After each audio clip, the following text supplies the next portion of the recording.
আজি ঢিং সমষ্টিৰ switch gate নামৰ ঠাইখনত বানপানীত ক্ষতিগ্ৰস্ত হোৱা ৰাইজৰ খবৰ ল'বৰ কাৰণে আহিছিলোঁ। বিশেষকৈ এই সুইচ গেটৰ পৰা পাৰ হৈ দিলে ব্ৰহ্মপুত্ৰৰ এটা খুঁটি পাৰ হৈ দিলে লাখ লাখ মানুহ চৰ অঞ্চলত বসবাস কৰে আৰু এইবাৰ বানপানীয়ে চৰ অঞ্চলৰ মৰাপাট খেতিটো নষ্ট কৰা আমি দেখিবলৈ পাইছোঁ। মাকৈ খেতিটো একেবাৰে ধ্বংস হৈ গৈছে। মাকৈ খেতি ইয়াতে আপোনালোকে সকলোৱে জানে যে এই অঞ্চলত এখন ডাঙৰ মাকৈ বজাৰো আছে। মাকৈ খেতিটো সম্পূৰ্ণৰূপে ধ্বংস হৈ গৈছে আৰু খৰিৰ কাৰণে যিটো খেতি কৰে যান্ত্ৰী তো সেইটো আমি দেখিছোঁ যে কিছু পৰিমাণে নষ্ট হৈছে। তো মই চৰকাৰক আহ্বান জনাওঁ যে আমাৰ খেতিয়কসকলৰ যিবিলাক খেতি নষ্ট হৈছে, বিশেষকৈ মাকৈ খেতিটো নষ্ট হৈছে আৰু 2 নম্বৰ মৰাপাটবিলাকৰো নষ্ট হৈ যাব, কাৰণ মৰাপাটত যিধৰণে পানী উঠিছে তাৰপাছত শিপা ওলাই যাব, গতিকে মৰাপাটবিলাকৰ লোকচান হ'ব। আৰু এনেও মৰাপাট খেতিত বৰ বেছি লাভ নহয়, অকল ঠাৰিডালহে লাভ থাকেগৈ লাষ্টত গৈ। সেইডাল বিক্ৰী কৰি পোৱা পইচাটোৰ বাহিৰে বা সেইটো খৰি হিচাপে ব্যৱহাৰ কৰাৰ বাহিৰে বাকী একো লাভেই নাথাকে। গতিকে এই মুহূৰ্তত মই অসমৰ খেতিয়কসকলৰ যিবিলাক তেওঁলোকৰ খেতি লোকচান হৈছে সকলো খেতিৰ কাৰণে উপযুক্ত ক্ষতিপূৰণ দিবৰ কাৰণে দাবী উত্থাপন কৰিছোঁ। দ্বিতীয় কথাটো হ'ল এই অঞ্চললৈ যেতিয়া আহিছিলোঁ চুইচ গেট এলেকালৈ, ইয়াত দেখিলোঁ যে এই ব্ৰহ্মপুত্ৰ সুঁতিটোৰ ওপৰত এখন দলঙৰ খুব প্ৰয়োজন। এই দলংখন যদি দি দিয়া যায় তেতিয়াহ'লে ইয়াত থকা 60টামান চৰ আছে। 60টামান চৰত থকা 10-15 লাখ মানুহৰ কাৰণে এইটো বহুত উপকাৰ হ'ব। মই অসম চৰকাৰক আহ্বান জনাওঁ যে ঢিং সমষ্টিৰ চুইচ গেট এলেকাত ব্ৰহ্মপুত্ৰৰ যিটো সুঁতি আছে সেই সুঁতিটোৰ ওপৰত এখন দলং দিয়াৰ ব্যৱস্থা গ্ৰহণ কৰক। মোক ৰাইজে কৈ আছে যে ইয়াৰ স্থানীয় MLA আমিনুল ইছলাম তেখেতে বহুতবাৰ এইটো প্ৰতিশ্ৰুতি দিলে দলংখনৰ, কিন্তু এতিয়ালৈকে নিৰ্মাণ কৰিব পৰা নাই। ইয়াৰ প্ৰাক্তন আমাৰ সাংসদ গৌৰৱ গগৈ ডাঙৰীয়ায়ো এই দলংখন নিৰ্মাণৰ কথা কৈছিলে, কিন্তু এতিয়ালৈকে হৈ উঠা নাই বুলি মোৰ ৰাইজে কৈ আছে। গতিকে মই চৰকাৰক আহ্বান জনাম যে 8 লাখ, 10 লাখ, 15 লাখ মানুহ যিটো অঞ্চলত বসবাস কৰে, গোটেই চৰ অঞ্চলৰ মানুহৰ কাৰণে হস্পিটেললৈ অহাৰ ৰাস্তা, চৰ অঞ্চলৰ মানুহৰ কাৰণে স্কুললৈ কলেজলৈ অহাৰ ৰাস্তা, যিহেতু এইটোৱে ৰাস্তা, গতিকে মই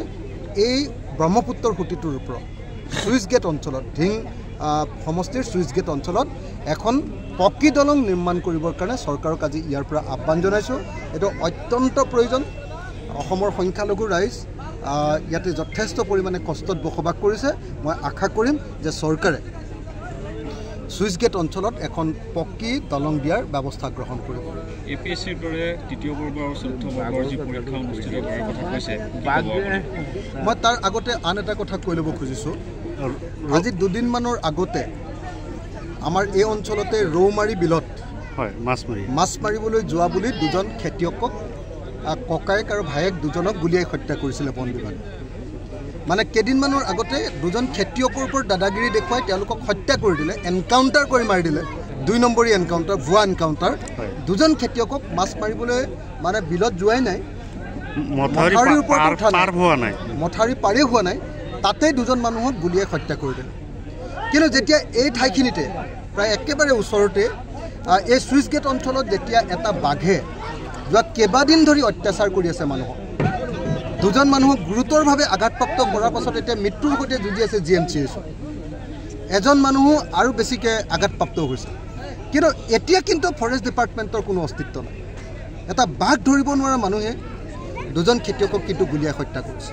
গতিকে মই এই মুহূৰ্তত ফৰেষ্ট ডিপাৰ্টমেণ্টৰ মন্ত্ৰী ডাঙৰীয়াক আৰু অসমৰ মুখ্যমন্ত্ৰী ডাঙৰীয়াক অতি সোনকালে লাওখোৱা অভয়াৰণ্যৰ পৰা ওলাই অহা বাঘে এই অঞ্চলৰ মানুহক যিধৰণে আক্ৰমণ কৰিলে, সেই আক্ৰমণ কৰা যিসকল মানুহ, যিসকল হস্পিটেলাইজ হৈ আছে, তেওঁলোকক যথোপযুক্ত ক্ষতিপূৰণ দিবৰ কাৰণে, তেওঁলোকৰ পৰিয়ালক যথোপযুক্ত ক্ষতিপূৰণ দিবৰ কাৰণে দাবী জনাইছোঁ আৰু তেওঁলোকৰ চিকিৎসাৰ কাৰণে আহ্বান জনাইছোঁ। আৰু লগতে এই অঞ্চলতে থকা এতিয়াও সন্ত্ৰাস সৃষ্টি কৰি থকা, এই মুহূৰ্ততো সন্ত্ৰাস সৃষ্টি কৰি থকা বাঘটো অতি সোনকালে ফৰেষ্ট ডিপাৰ্টমেণ্টক ধৰিবৰ কাৰণে আৰু ইয়াক নি আকৌ লাওখোৱা বনাঞ্চলত মেলি দিবৰ কাৰণে মই আহ্বান জনাইছোঁ। তেওঁলোকে ট্ৰেংকুলাইজ কৰি ব্যৰ্থ হৈছিলে, তাৰপিছত পিঞ্জৰা আনি পেলাই তেওঁলোকে পিঞ্জৰাবদ্ধ কৰিব, কিন্তু তেওঁলোকে ছাগলীটো কিনিবলৈ তেওঁলোকে পইচা নাই, ৰাইজৰ পৰা দান। এইটো বৰ দুৰ্ভাগ্যজনক ঘটনা যে হিমন্ত বিশ্ব শৰ্মাই একদম ৰাতি হ'লে 7 হাল বাই দিয়ে। পুৱা হ'লে এহালো নাই এনেকৈ বুলি এটা শব্দ অসমীয়া বাক্য আছেনে নাই যে কথা বহুত ডাঙৰ ডাঙৰ কিন্তু কামত নাই হিমন্ত বিশ্ব শৰ্মাৰ ফৰেষ্ট ডিপাৰ্টমেণ্টে ইয়াতে বাঘ ধৰিবৰ কাৰণে আপোনাৰ টেংকুলাইজাৰ আনিলে টেংকুলাইজাৰে গাঁতি লগাব নোৱাৰিলে বাঘ টেংকুলাইজাৰ আনিলে তাৰপিছত আপোনাৰ পিঞ্জৰা আনিলে পিঞ্জৰাত দিবৰ কাৰণে ছাগলী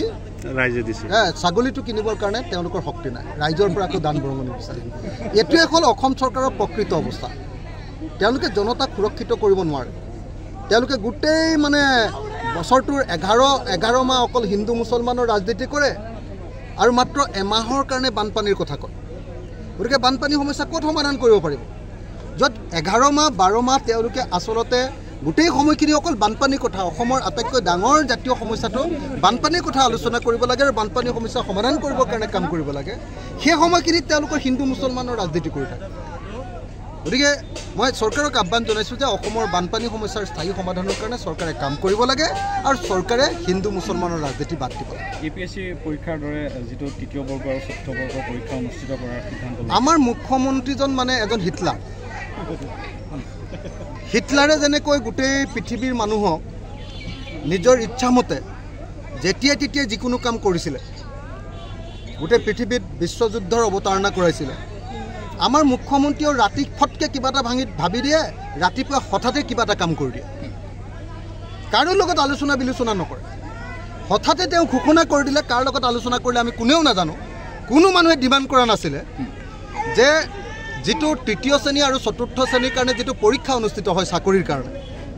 ADRA বুলি কয় সেই পৰীক্ষাটো তেওঁ APSCৰ নিচিনা লগত ৰাইজৰ দলৰ ভিতৰতে থাকিব মানে চব এতিয়া বানপানীৰ সময় এতিয়া ইলেকশ্যনৰ কথা আমি কেতিয়াও পতা উচিত নহয়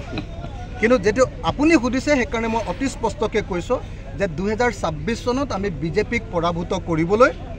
ৰাইজৰ দল কংগ্ৰেছ অসম জাতীয় পৰিষদ আৰু অন্যান্য বিৰোধী ৰাজনৈতিক শক্তিয়ে একেলগতে ইলেকশ্যন খেলিম আৰু একেলগতে ইলেকশ্যন খেলি বিজেপি আৰু AIDF দুইটা পাৰ্টিকে অসমৰ এই দুইটা সাম্প্ৰদায়িক পাৰ্টিকে এটা হিন্দু সাম্প্ৰদায়িক পাৰ্টি এটা মুছলিম সাম্প্ৰদায়িক পাৰ্টি এই দুইটা পাৰ্টিকে অসমৰ ৰাজনীতিৰ পৰা বিদায় দি শান্তিৰ অসম এখন আমি ঘূৰাই আনিম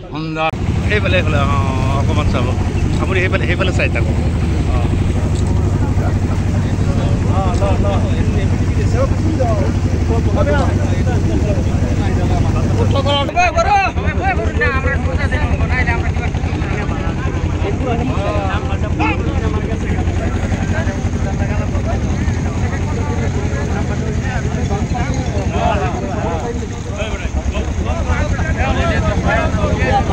কমিছে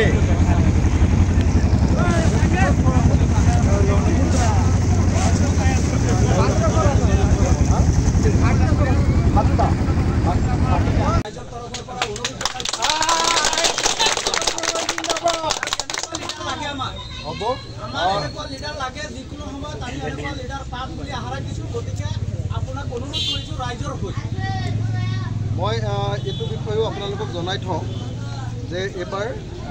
আমাৰ মেহবুবক জিকাবৰ কাৰণে সকলো চেষ্টা কৰিছোঁ আৰু বিৰোধী ঐক্য মঞ্চৰ যিখন আসন সেই আসনখন আমি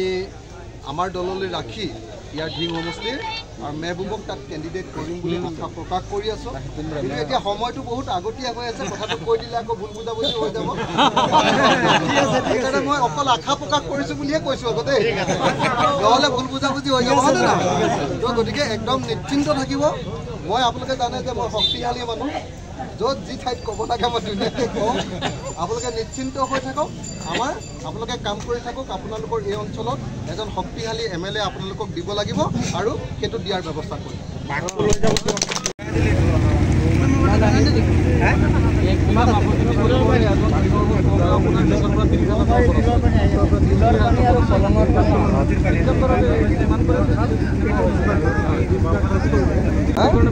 দীপাৱলী যাব ন